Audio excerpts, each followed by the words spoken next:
Katie Gustafson grew up surrounded by Christian music artists. Her father helped establish the Hosanna Integrity music label, which exposed Katie to the world of worship. The exposure planted a seed in her heart, and today she's bearing much fruit with the release of her very first worship project. Welcome to Harvest, Katie. Thank you. Okay, so that must have been awesome growing up, running in and out of the house. You know, there are worship artists there, and then they go appear on stage somewhere, and it all seems so magical. But it planted something in your heart, didn't it? Yes, it sure did. So tell us about that background. Well, it was, you know, at the time, modern worship wasn't normal. I mean, it hasn't been around that long. Definitely at that time, and that was early 80s, when Integrity really got its start. And it was one of the main worship labels that kind of forged that path of modern worship. So it was a real blessing and privilege to be around some great worship artists. They weren't really called artists at the time. They were really just kind of serving in their own way they knew how to with writing and leading and yeah, it was definitely surreal. Well, did you know back then that you wanted to be go into worship, or did you?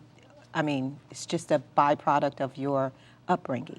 Yeah, I didn't at all. Oh, okay. I definitely didn't. I don't know. I think my mom and dad were so heavily involved in it, and I'm by nature a very stubborn person, and so I really wanted to do. You wanted to do the opposite? I wanted to do my own thing. Okay. And where did that lead you?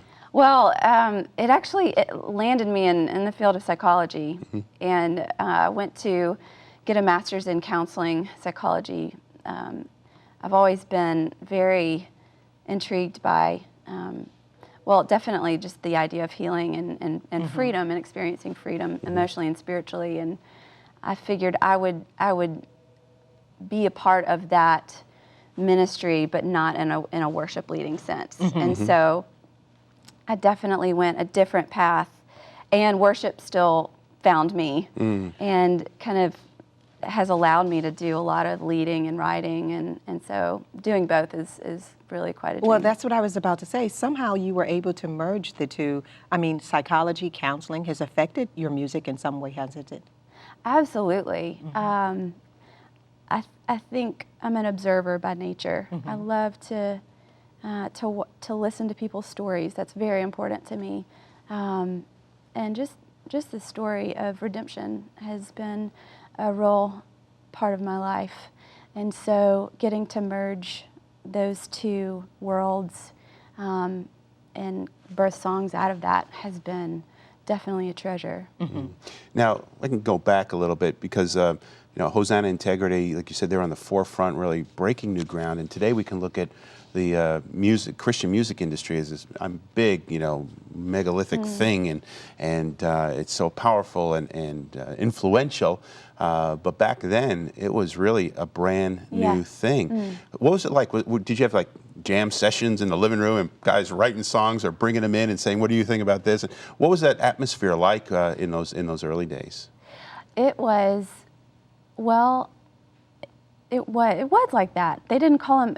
It was really just prayer meetings. A lot of times we had my dad has done a lot of teaching on the topic of worship and traveled quite a bit, and so he would be constantly inviting people into our home and just worshiping together and having times of just studying the Word, and out of that it was just such a pure kind of time, and out of that, you know, songs kind of came out of that. Because we play those. I got born again right around that same time in the early '80s, and you play those tapes from Hosanna Integrity and kind of bring in that presence of the Lord and that spirit. Absolutely. What was it like? I mean, you were there live, and so how did that influence your relationship with the Lord? How did it kind of lay a foundation in your life? Well, again, I was pretty little, and and I didn't appreciate it. I think like I do now. It was just always there, and so I think I became a little numb to it.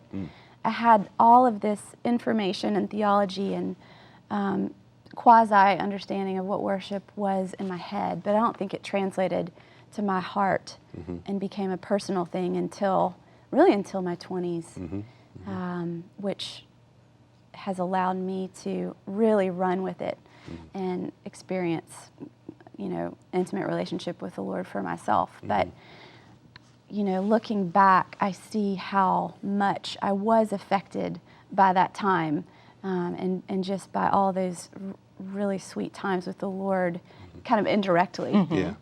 Just being around it all the time, it rubs off. Well, Katie, in listening to your music, I noticed that there's this thread that's woven throughout your songs, and that is the thread of grace. Talk about the impact of grace on your life, and now how it resonates in most of your music. Sure. Well, grace is something that I have just really struggled to understand because, as you can imagine, someone who goes into the field of psychology spends a lot of time in their head. And so grace has really, through my own just personal failures and successes and challenges and heartaches, have really come to just be desperate for God's grace, which has allowed me to kind of drop into my heart a lot more and let go of my head. Okay, so we heard Isaiah 55. You have Beautiful Jesus. This is kind of a mini album that you put out. Beautiful Jesus, Wonderful to Me. Talk about some of the cuts on there. Oh gosh, well, they all were pretty much the first songs I'd ever written. And very challenging. I am not a seasoned musician. I'm definitely more of a singer. But of course, my dad is just a brilliant songwriter and composer.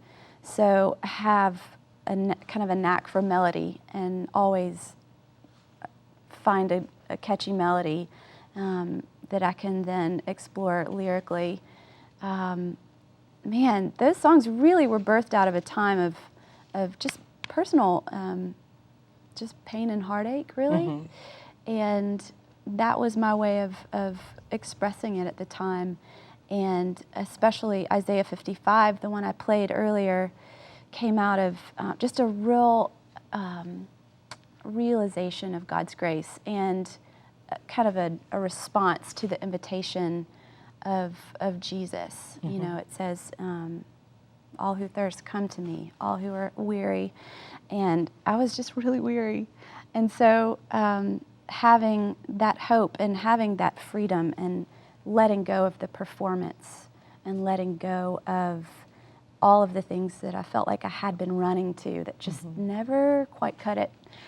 Well, for your sake, I'm sorry you had to go through that, but for the listener's sake, it's all good. To connect with Katie, go to harvest-tv.com and click on show info in the menu bar for a link to her brand new CD, Introducing Katie Gustafson.